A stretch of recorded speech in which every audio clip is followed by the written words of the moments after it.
Good morning, and welcome to your morning cereal.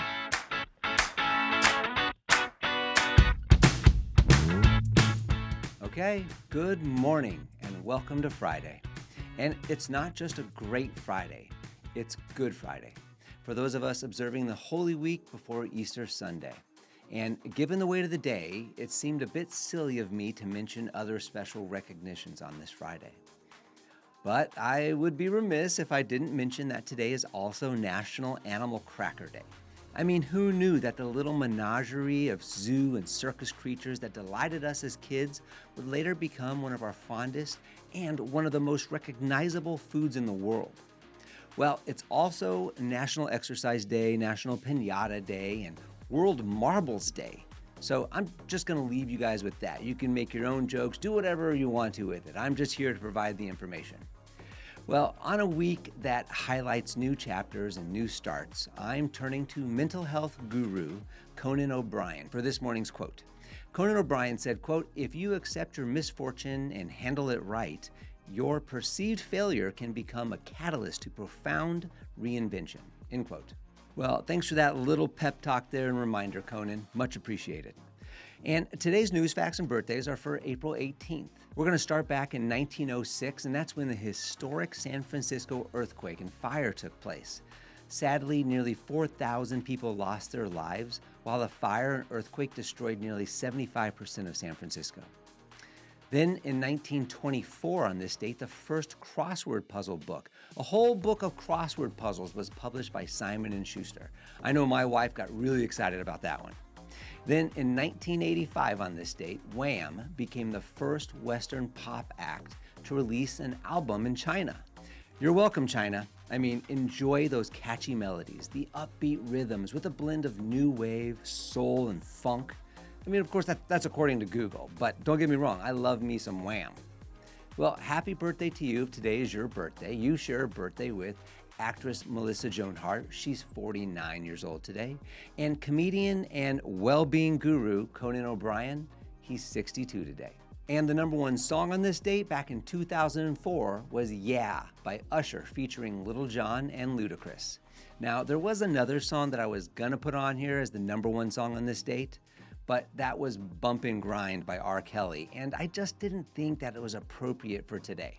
So we turned to Usher's anthem song, Yeah, featuring Little John, and everybody remembers how Little John says, yeah. Now, I'm not gonna do it, embarrass myself forever on the internet, so you know it, you know what I'm talking about. But the song eventually won a Grammy for Best Rap/Sung Collaboration, and it was ranked as the number 2 song in the Hot 100 songs for the decade of 2000 to 2009. It's a great song to get you going on this Friday morning. But before you go, though, let's jump into our book review, right? We are reading through Stephen R. Covey's The 7 Habits of Highly Effective People. And in this first chapter, Inside Out, Covey is discussing the differences between character traits and personality ethic. And he's unpacking how our behaviors are based on our perspectives and our experiences, our paradigms, as he calls them. Covey describes the idea that despite our individual paradigms, within each of us exists an awareness of certain innate foundational principles like fairness, integrity, honesty, that cannot be broken, and they are self-evident to one degree or another in each one of us. Well, in Covey's next subchapter entitled The Way We See the Problem is the Problem, Covey describes a few situations along with how these people would handle that situation utilizing the quick fixes of personality ethic. So, in the first situation, there's a manager who doesn't trust that his employees would be as productive or focused on their jobs if he wasn't there to keep them focused.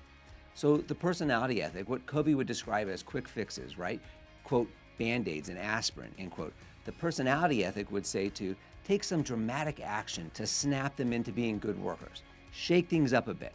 Maybe take some motivational training program or just hire new people. But Covey asks the question, maybe it's the way this manager sees his employees. Deep inside, the way he views them might be part of the problem. So let's look at another situation that may even hit closer to home for some of us, right? This situation is someone that feels pressure every day of the week, and there's never enough time, and they don't feel like they are, quote, living the happy, productive, peaceful life that they want to live, end quote. Well, the personality ethic would say, quote, there must be something out there, some new planner or some seminar that will help me handle all these pressures in a more efficient way, end quote. Covey says efficiency isn't the answer. At best, you are now just able to react quicker. Instead, Covey asks if there is something you need, quote, to see in a deeper, more fundamental way, some paradigm within myself that affects the way I see my time, my life, and my own nature, end quote. Here's Covey's point. The way we see the problem is the problem. We want more time in life to be happy, but the personality ethic Band-Aid only tells us to find a day planner or read a motivational quote to fix the problem, right? And Covey is saying this is not the right way. For most of the first chapter, Covey is screaming at us that personality ethic fixes are superficial and only last for short periods, but that for real change, we must look deeper and be open to fundamental paradigm changes within ourselves. We should be, quote, turned off by psych-up psychology and motivational speakers who have nothing more to share than entertaining stories mingled with platitudes, end quote. No, instead, to make real change in ourselves, for real improvement, we should, quote, want to solve the chronic underlying problems and focus on the principles that bring long-term results, end quote. Well, tomorrow we start Covey's final subchapter in chapter 1, and that subchapter is called A New Level of Thinking. And then after that, we move on to chapter 2, which is an overview of Covey's 7 habits. So be sure to join us again on Monday for that. Have a good Friday. Enjoy the holiday weekend with your family and friends, and thanks for joining us today. We'll see you back here on Monday, and have a fantastic day. Don't forget to follow and subscribe to the Morning Serial podcast on the One Life Live It channel. You can find more episodes and videos by visiting our YouTube channel and the website at Sean Inglis and at SeanInglis.com, where you can also follow our other podcasts, the Mr. and Mrs. Inglis podcast and the Life Happens podcast. In these other podcasts, we'll dive deeper into everyday issues, self-improvement and well-being, business and finance, and we welcome special guests too. So join us. It'll be a good time, I promise. Thanks again for listening. Have a fantastic day, and we'll see you tomorrow.